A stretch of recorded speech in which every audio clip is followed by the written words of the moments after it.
Hello everyone, कैसे हैं आप सब लोग। Welcome back to ICT virtual classroom Dehradun. This is an arrangement lecture बच्चों। किसी कारणवश आपके टीचर आज यहाँ उपस्थित नहीं है, so I will take that lecture. And इसमें मैथ्स के कुछ क्वेश्चन करेंगे आप ही के क्लास के 10th क्लास के वॉल्यूम एंड सरफेस एरियाज के। ठीक है, तो चलिए ये क्वेश्चन है आपका यहाँ पे। इस क्वेश्चन को पढ़ते हैं। क्या ये क्वेश्चन बोल रहा है, इसको पहले क्या बोल रहा है कि सर एक टेंट जो है is in shape of A tent is in shape of cylinder surmounted by, किससे surmounted है? इस tent is shape in cylinder surmounted by a conical top. ठीक है, यानी कि एक तंबू बेलनाकार आकार का है जिसके ऊपर एक शंक्वाकार शीर्ष लगा है। ठीक है जी, तो यानी कि क्या ये बोल रहे हैं कि सर एक बेलन आकार का तंबू है।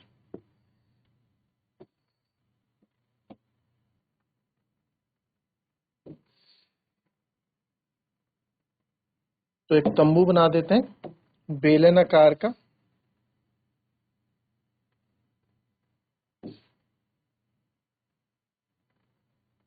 तो ये बेलन आकार का एक तंबू है और जिसे जो है हम क्या है इस तरीके से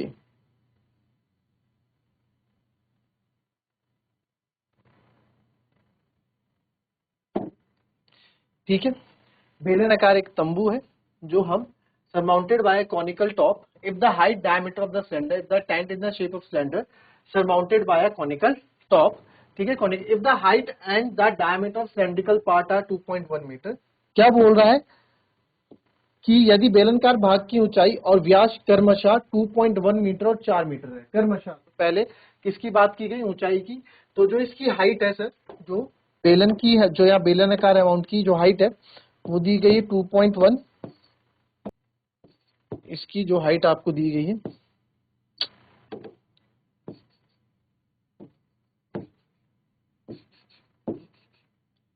2.1, हमें इसकी हाइट दी गई है। ठीक है, 2.1 हमें इसकी हाइट दी गई है और 4 मीटर क्या दिया गया इसका डायमीटर।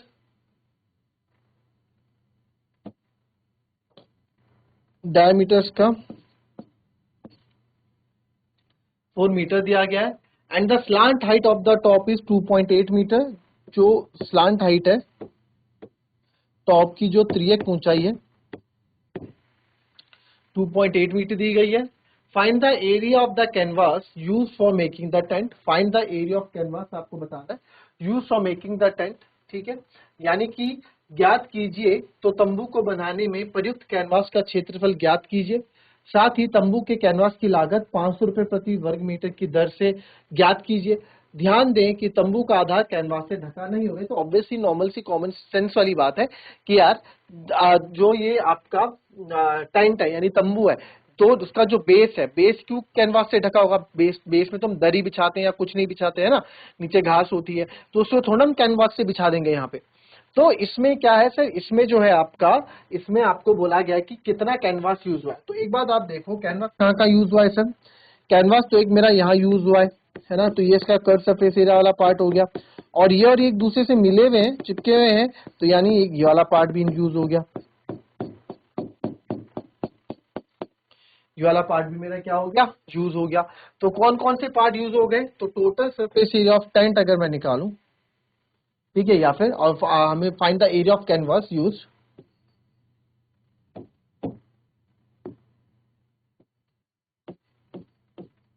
एरिया ऑफ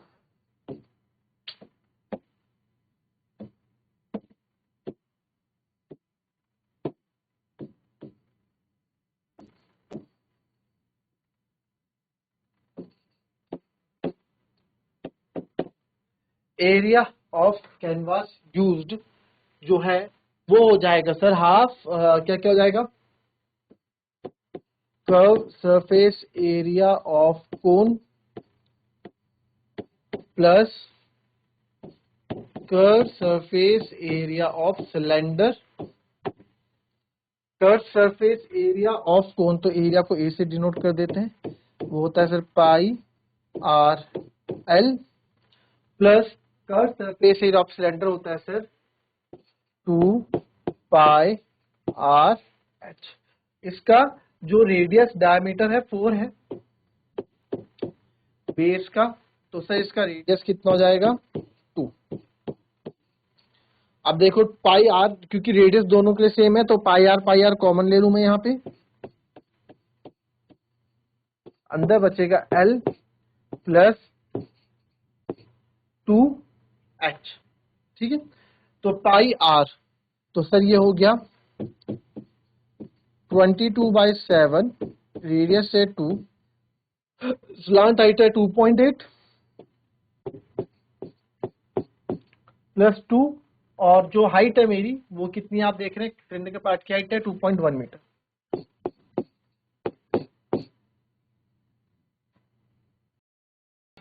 तो आप देख रहे हैं ये कितना हो जाएगा एरिया, हम इसको आगे कैलकुलेट करेंगे।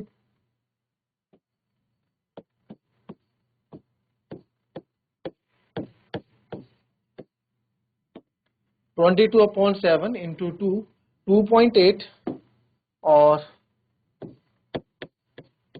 प्लस ये हो जाएगा 2 1 जा 2 और 2 2 जा 4 यानी 4.2। ठीक है, तो इसको जब हम करेंगे 8 और 2 10, 4 2 6, 7.0 हो जाएगा। तो ये क्योंकि मल्टीप्लाई में ही है तो ये कैंसिल हो जाएगा, 7 1 जा 7। ठीक है, 7.7 से कैंसिल हो जाएगा, तो ये आ जाएगा आपका कितना एरिया सर आ जाएगा यहाँ पे 22 2 जा 44 मीटर स्क्वायर। तो area of canvas use, therefore area of canvas use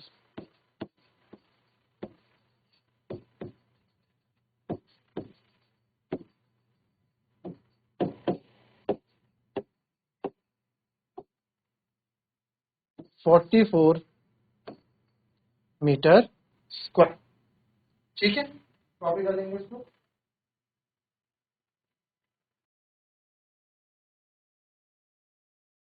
चलिए अब देखिए, इस पे हो गया, बट इसने एक चीज और बोली जो हमने देखा नहीं अभी, उस पर थोड़ा ध्यान भूल गए। इसने एक चीज और हमसे पूछी थी कि कैनवास की लागत 500 रुपए प्रति वर्ग मीटर है, यानी कि 1 मीटर स्क्वायर का 500 रुपए लेता है। जो रेट आपको दे रखा है 1 metre square is equals to 500 rupees. 1 metre square का हमको 500 रुपीज यहाँ पे दे रखा है। तो आपसे पूछा है find the area of canvas, you should also find the cost of canvas tent at the rate of rupees 500 rupees per metre square. तो कॉस्ट ऑफ टेंट हमको बतानी है। ठीक है, तो हमें क्या ज्ञात करना है कि तंबू की कैनवास की लागत कितनी होगी। तो कॉस्ट ऑफ कैनवास जो आपका होगा यहाँ पे, तो यहाँ से हम कॉस्ट ऑफ कैनवास आपका निकालेंगे।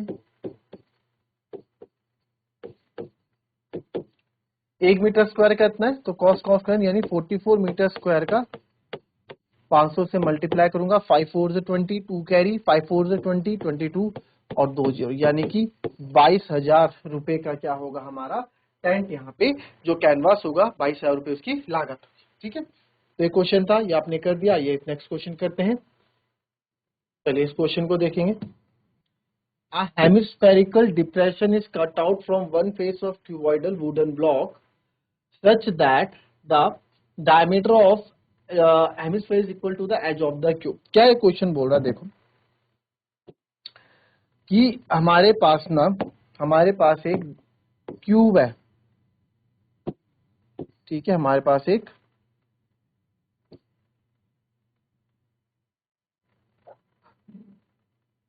क्यूब है,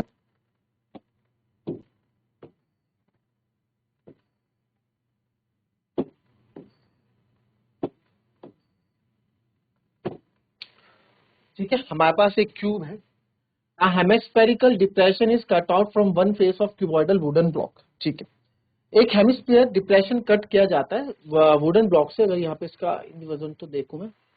ठीक है, वुडन डिप्रेशन मतलब गड्ढा किया जाता है। ठीक है, अर्धगोलाकार का गड्ढा हमें करना है, किसमें, इसके टॉप में, जिसका diameter L of the hemisphere is equal to the edge of the cube. इस बात पे ध्यान देंगे हम, क्या बोला गया है कि दैट द डायमीटर एल, ये एल है, of the hemisphere is equal to the edge of the cube.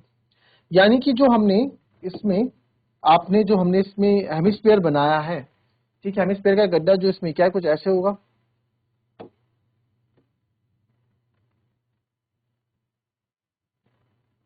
है ना। अब ये क्योंकि 3D फिगर है तो आपको इतने अच्छे से दिखा नहीं पाऊंगा मैं। अगर मैं आपसे बात करूं कि टॉप से ये कैसे दिखेगा, टॉप से ये कुछ इस तरीके से दिखेगा।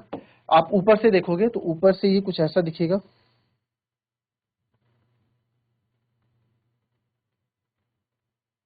टॉप व्यू का कुछ ऐसे होगा, क्योंकि हेमिस्फीयर आपका कैसे होता है, कुछ इस प्रकार का सर्कल होता है ना, और ऐसे होता है।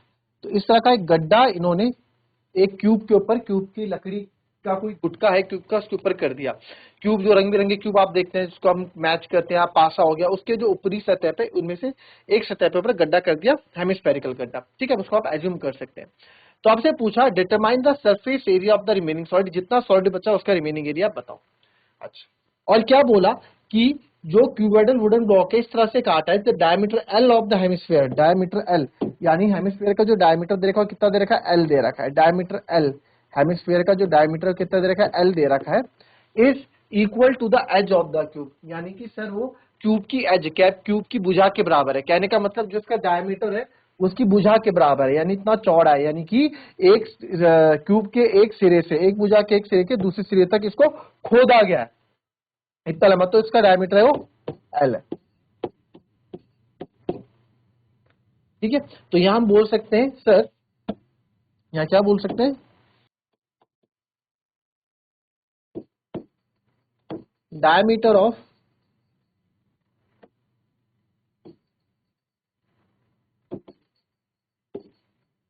Hemisphere equals to length of cube या एज ऑफ क्यूब, एज भी मतलब भुजा होती है जो कि एल है, ठीक है। हमसे पूछा कि determine the surface area of the remaining solid, remaining solid का सरफेस एरिया आप बताओ।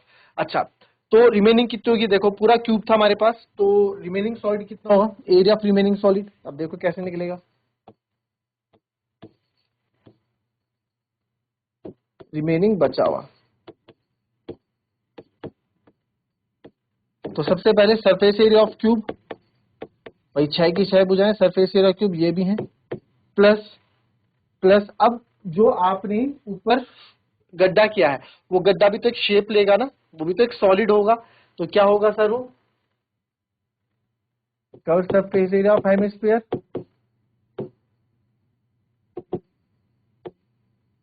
ठीक है, कर्व सरफेस ऑफ हेमिस्फीयर। अब आप एक बात देखो, आपने कर्व सरफेस एरिया जोड़ दिया, बट जो हमने गोलाई के गड्ढा किया उसके कोने कोने भी बचा है, तो ये कैसे निकलेगा, यानी ये भी तो पार्ट है ना, ये बचा हुआ, ये भी तो, इसको कैसे कवर करोगे आप, इसको कैसे कवर करोगे, इसको कैसे कवर करोगे, ये पार्ट जो बच गया, तो इसमें आप क्या करोगे, अगर मैं एरिया ऑफ सर्कल माइनस कर दूं तो हमारा आ जाएगा माइनस एरिया ऑफ सर्कल,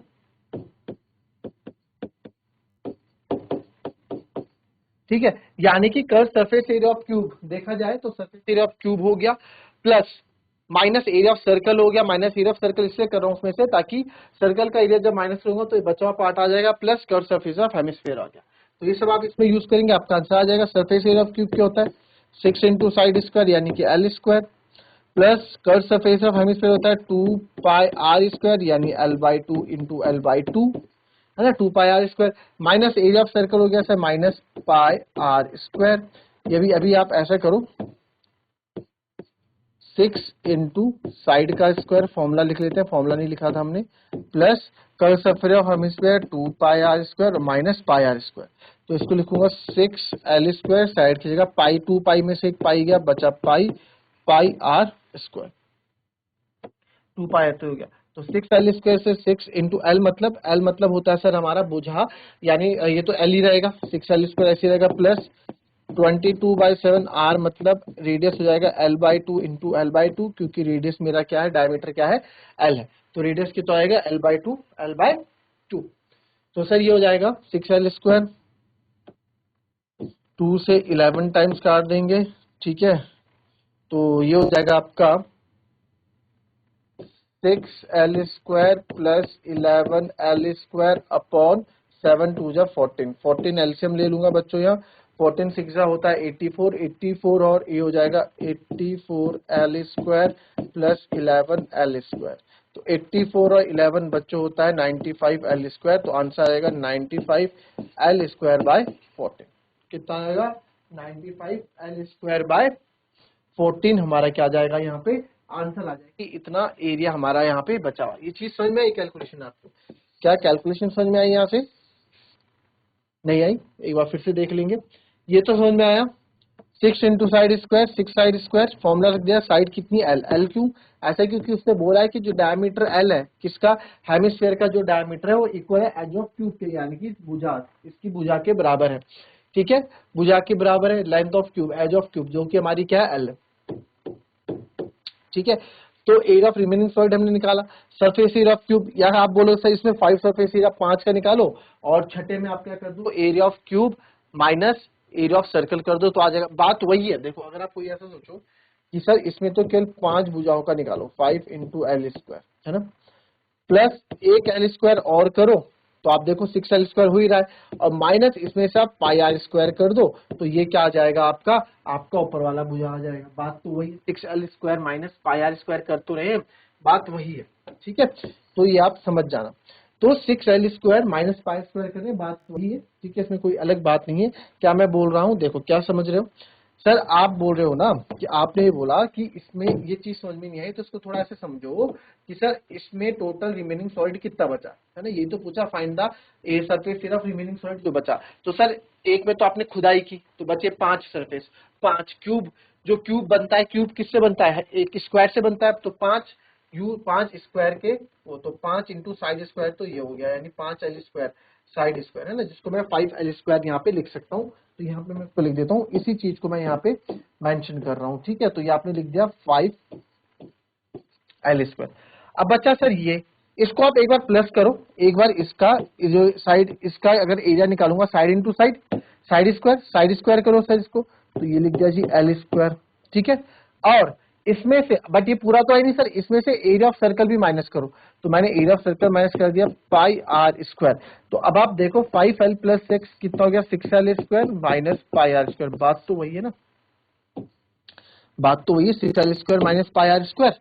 ठीक है, फिर ये नीचे जा रहा है तो नीचे भी तो गड्ढा कर रहा है ना, उसमें भी तो सॉलिड है, तो 2 पाई R² हो जाएगा, कर्व सरफेस ऑफ हेमिस्फीयर। तो वो चीज यहाँ पे की गई, तो इसको डायरेक्ट हमने लिख दिया गया इस फॉर्म में। ठीक है, आप ब्रेक करके करोगे तो भी वैसे होगा, डायरेक्ट करोगे तो भी वैसे होगा। उसके बाद हमने कैलकुलेशन की, 6L² plus 11L² upon 4 7 2 14, LCM लेंगे 14, 14 6 जो होता है बच्चों 84L² प्लस 11L²। तो 84 और 11 आपका हो जाता है 95L² बाय 14।